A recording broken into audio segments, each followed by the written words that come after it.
parou para pensar no poder dos seus pensamentos? Calma, esse não é mais um daqueles vídeos que fala que basta você pensar positivo que o universo vai conspirar ao seu favor. A ideia é que o pensamento, por si só, tem o poder de atrair acontecimentos é uma ideia simplista e distorcida que ganhou força com livros como O Segredo, por exemplo, que, embora é uma obra popular, trouxe uma visão mágica e perigosa da psicologia humana. Agora, embora o pensamento não tenha o poder de materializar eventos na tua vida como um passe de mágica, isso não significa que o pensamento não é importante. Muito pelo contrário, ele pode influenciar as suas emoções, a sua tomada de decisão e, por consequência, os seus comportamentos, e é sobre esses aspectos que a gente vai conversar nesse vídeo. Você já ouviu falar no hormônio da fome? Ele se chama grelina, é produzido no estômago e tem um papel importante em regular o apetite. Quando seus níveis estão altos, você sente fome, e quando seus níveis estão baixos, o seu corpo entende que já se alimentou o suficiente. Agora, olha que curioso. Em um experimento conduzido pela pesquisadora Alia Kuhn, os participantes foram convidados a tomar milkshake. Um grupo foi informado que estava tomando um milkshake indulgente, altamente calórico e bem cremoso. Um outro grupo foi informado que estava tomando um milkshake light, pouca caloria,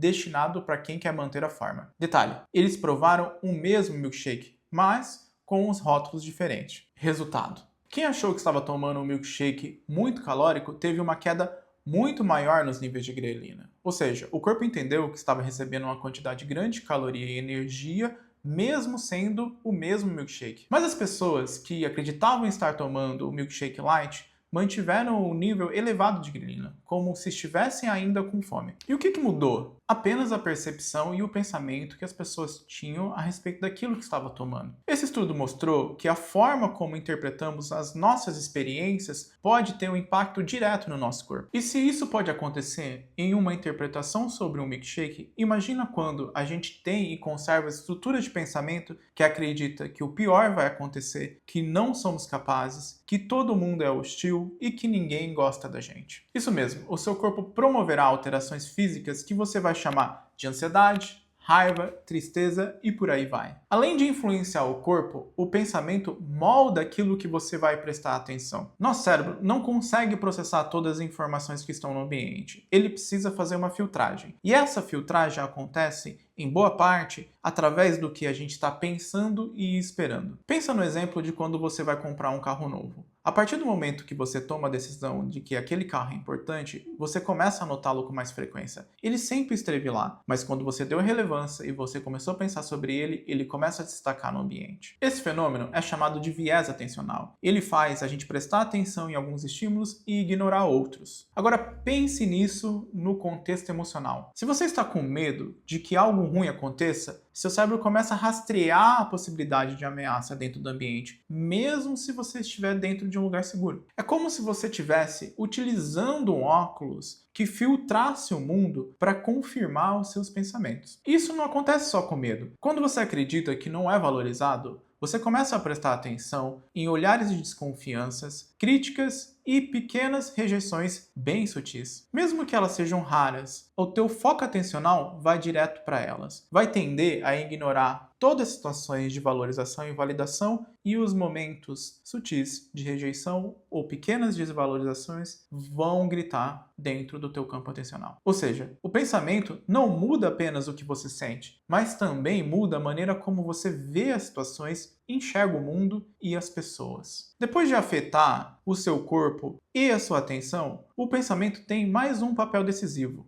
Ele influencia a maneira como você age. Isso acontece porque o nosso cérebro, ao interpretar uma situação, tende a tomar a decisão por base nessa interpretação, não necessariamente na realidade objetiva. Um exemplo simples. Você manda uma mensagem para uma pessoa e ela não responde. Você pode interpretar da seguinte forma: essa pessoa está brava comigo, que pode levar a um sentimento de culpa e de desconforto, que também pode levar a uma ação de não puxar mais assunto com essa pessoa. Mas, se nessa mesma situação da pessoa não responder a mensagem, você tem uma interpretação de que ela deve estar ocupada, por isso que não respondeu. Você provavelmente não vai ter alguma alteração emocional grande e vai seguir a vida normalmente. Mesmas situações, reações completamente diferente. Esse é o poder do pensamento. Ele antecipa o significado das coisas e, com base nisso, o seu cérebro toma decisões. Você pode evitar conversas, você pode adiar projetos, você pode se sabotar e até mesmo romper relações. E não necessariamente pela realidade objetiva, mas sim pela maneira como você interpretou e pensou algumas situações. Por isso que é importante entender a maneira como a gente pensa. Porque se os seus pensamentos passam desapercebidos, você não vai deixar de agir. Simplesmente vai agir no piloto automático, moldando a sua vida sem que você perceba. Os pensamentos são importantes. Eles ativam o seu corpo, moldam a maneira como você percebe o mundo e influenciam os seus comportamentos. E o mais curioso disso tudo é que o pensamento acontece na sua maioria de forma automática. Muitas vezes você não escolhe pensar, o pensamento simplesmente aparece, interpretando o mundo e influenciando a forma como você sente e influenciando a forma como você se comporta. Mas um ponto bem importante é que existe uma diferença fundamental entre ter o pensamento e acreditar nele. E aqui entra um conceito da psicologia bem importante chamado metacognição, que é a capacidade de conseguir observar os próprios pensamentos, questioná-lo, criando um espaço entre o pensamento e a sua ação. E esse é um dos primeiros passos para que você não fique refém dos próprios pensamentos.